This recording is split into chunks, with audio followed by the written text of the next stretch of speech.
नमस्कार, आदाब, सत श्री अकाल। मैं भागीरथ ठाकुर आज आपको नल जल योजना में कुछ विस्तृत जानकारी इस वीडियो में दूंगा।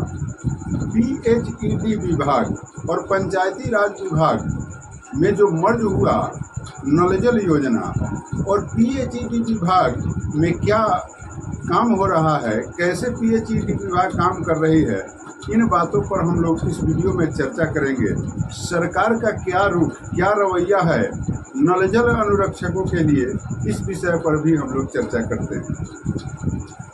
तो मित्रों, नल जल योजना जब बिहार सरकार लाई तो इसको ड्रीम प्रोजेक्ट कहा गया और ड्रीम प्रोजेक्ट के तहत इस पर कार्य शुरू हुई और युद्ध स्तर पर कार्य करवा करके हर घर नल का जल पहुंचाने का प्रयास गवर्नमेंट की। इसकी नीतियां बनी और नीतियां भी बहुत साफ सुथरी थी, लेकिन बीच में ऐसी विडंबनाएं आई, ऐसी नीतियों को लाई गई कि यह नल जल योजना फ्लॉप होने लगा। यह नल जल योजना बंद होने लगा, जनताओं के आशाओं पर पानी फिरने लगा। जनता जिससे आशा करती थी कि हमें इससे शुद्ध जल मिलेगा, वही नल जल योजना अब उसके लिए परेशानी का सबब होने लगा।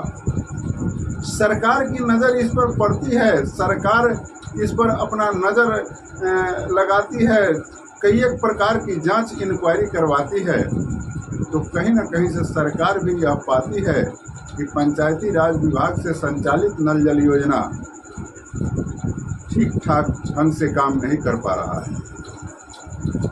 अब सरकार यह विचार करती है कि क्यों ना यह पंचायती राज विभाग के योजनाओं को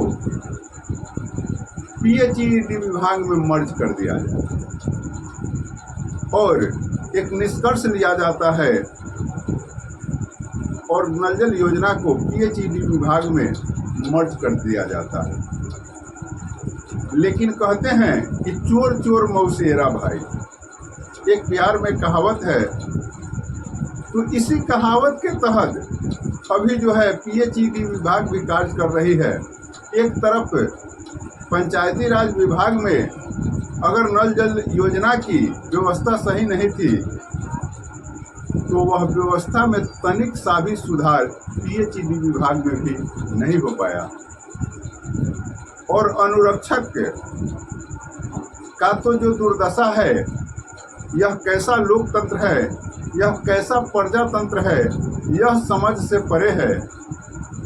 एक लोकतांत्रिक देश में विश्वास करने वाले, एक लोकतंत्र के मजबूत स्तंभ पर विश्वास करने वाले नीतीश कुमार किस तरह से नल जल अनुरक्षकों के दुख का सहन कर रहे हैं, ये तो वो जाने। बंधुआ मजदूरी उनके नजरों के सामने कराई जा रही है और वह बेस्ट गवर्नमेंट देने की बात करते हैं।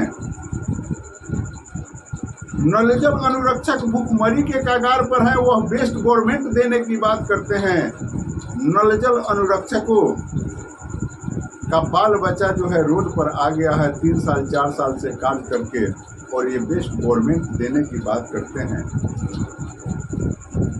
मैं इस वीडियो के माध्यम से भी कहना चाहूँगा कि महोदय, थोड़ा सा नल जल योजना पर ध्यान देते हुए अनुरक्षकों पर भी ध्यान दीजिए और अनुरक्षक जब तक उसको पूर्ण रूपेण अधिकार नहीं दिया जाएगा, यह नल जल योजना सक्सेस नहीं हो सकता है। चाहे चांद से आप आदमी ला करके उसको चलवाने के लिए दे दीजिए, लेकिन जिसका आस्था जिसमें जुड़ा हुआ है वही उस काम को कर सकता है और अनुरक्षकों का आस्था उसमें जुड़ गया है महोदय, इसलिए इसको भी देखने का प्रयास कीजिए।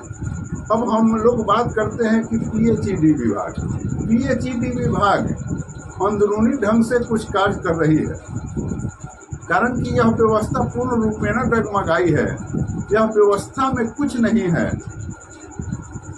अनुरक्षकों पर क्या काम होगा यह तो आगे की बात होगी, लेकिन नल जल योजना कैसे संचालित हो, नल का जल पब्लिक के पास कैसे पहुँचे, उसके मरम्मती में, उसके देख रेख में किसी प्रकार की कमी न हो, इसके लिए PHED विभाग जो है 7743 पदों पर बहाली करने की सोच रही है।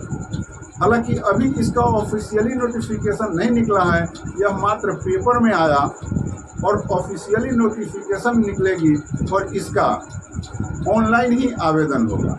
मैं बतलाते चलूँ कि इसमें पद जो हैं, निरीक्षक का भी पद है, प्लम्बिंग मिस्त्री का भी पद है, इलेक्ट्रीशियन मिस्त्री का भी पद है, हेल्पर का भी पद है, परिचारी का भी पद है। और इन तमाम पदों पर PHED विभाग जो है यह लक्ष्य रखी है कि 2023 में हम बहाली करें।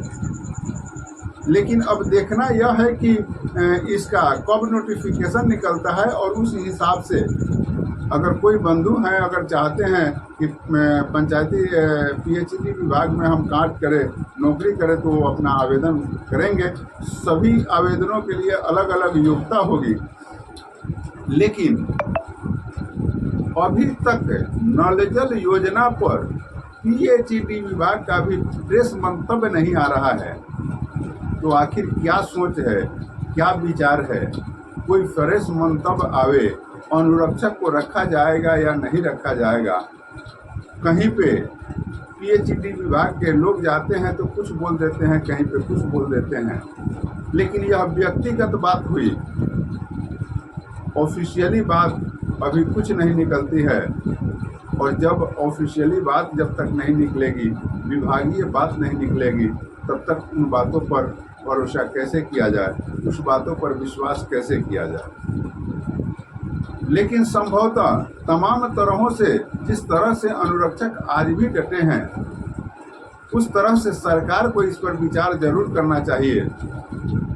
और आप एक बेस्ट गवर्नमेंट देने के लिए हैं, तो आप ही के राज्य में, आप ही के नज़रों के सामने किसी से बंधुआ मजदूरी कराया जा रहा है और आप आंख मूंद करके राजनीति के फेर में पड़े हैं।